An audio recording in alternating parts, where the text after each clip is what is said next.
What's up guys, my name is Aaron. This is going to be my review of The Bride by Bat for Lashes. This is the fourth studio album by Bat for Lashes. She's a English singer-songwriter. I haven't heard of her at all before this album. I just heard that this was a pretty great album, so I gave it a listen. And after listening to this album, I'm definitely going to give her more of a shot because this album was really great. I really like the sound of the album and the atmosphere and kind of like the overall vibe of the album. It's very gothic, very dark, epic, and kind of moody. It opens with I Do, which is this very like gorgeous minimalistic track with only really like a harp playing throughout the track. Honeymooning Alone, that track is really like kind of rock influenced. It kind of has like this stuttering drum line, this really cool guitar riff, and this really ominous bass line too. Land's End, that song has these like really gorgeous strings on the song. It really has these like, it's really pretty guitar riff. Those are kind of like the main instruments of the track, and they are a really good job with like layering that stuff. This album kind of has like a really sinister like undercurrent to it, but then it has like this kind of pretty lush surface level to it. It kind of reminds me of the show Twin Peaks. Like I feel like some of the songs on this album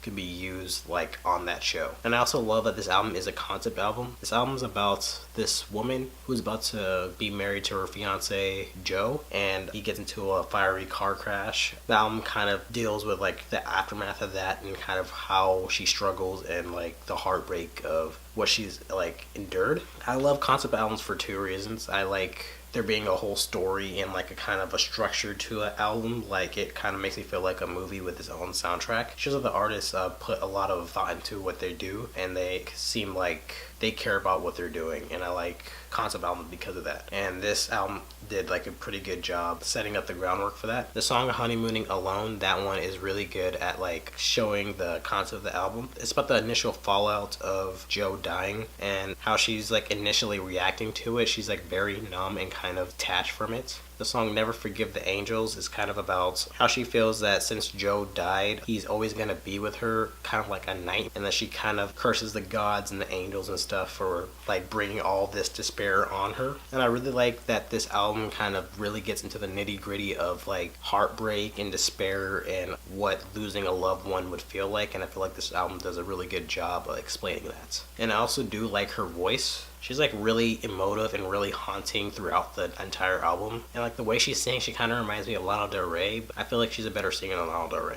On Honeymooning Alone, I like how she's very like detached, and she's very like cold to it, because I feel like in that situation you would kind of not know how to react. You would just kind of be numb to it, and she really does a good job on the verses kind of showing how numb she would be in that type of situation. I Will Love Again, I like how she kind of sounds a little bit hopeful and a little bit assured. She's talking about like how she promises to get her life back on track, and then that in the future she will love again after kind of going through this tragedy and stuff. And then on Joe's Dream, she's kind of sounds pleading and kind of emotional. She's talking about how Joe kind of has this premonition in his dream that something bad's gonna happen, and then like she's like pleading with him like to not leave her, that she won't be able to handle life without him. And I really like how like emotional she sounds. She sounds like distraught. She's an extremely emotive singer, and I like that she shows that side to her. And I feel like her voice is what sells the music and the themes, because I feel like another artist could kind of make this a little bit sappy and kind of cheesy, but she does a really good job making this sound authentic. I feel like this album can be a little bit overly dreary if you're not like the type that kind of like goes into like dark subject matter and stuff. This won't be for you, because it is very dark throughout the entire album. And I feel like some songs kind of peter out. It kind of makes sense with the songs that it kind of hangs in this really despairing and this kind of like longing and stuff, but some of the songs could be a little bit trimmed a little bit, and I feel like it would be a little bit more of a better listen. But overall, I thought it was a great album. I like the dark, moody, gothic pop production, and I felt like the production is really lush and very gorgeous. I do like the story of the album. It's very interesting. Like you get into it, and it really feels like a movie. Like you're watching, like you're listening to this story unravel and stuff. I really like the concept album behind this album, and I feel like her singing is really emotive, and you really do feel whatever she's singing. For some people, it could be a little bit dreary, and like if you don't like waiting in the darkness and stuff, you won't really like this album. And the songs can be trimmed a little bit, so you can kind of get what she's saying if the songs didn't kind of like peter out and just kind of go on too long, kind of linger on. Overall, we'll give it an 8 out of 10. I would definitely recommend this to people that like Lana Del Rey, but they kind of want a little bit maturity and like a little bit more depth to like the overall sound and stuff. So what did you guys think? Did you like the album? Did you hate the album? Let me know in the comments what your thoughts, and thanks for watching. Thanks guys. Bye.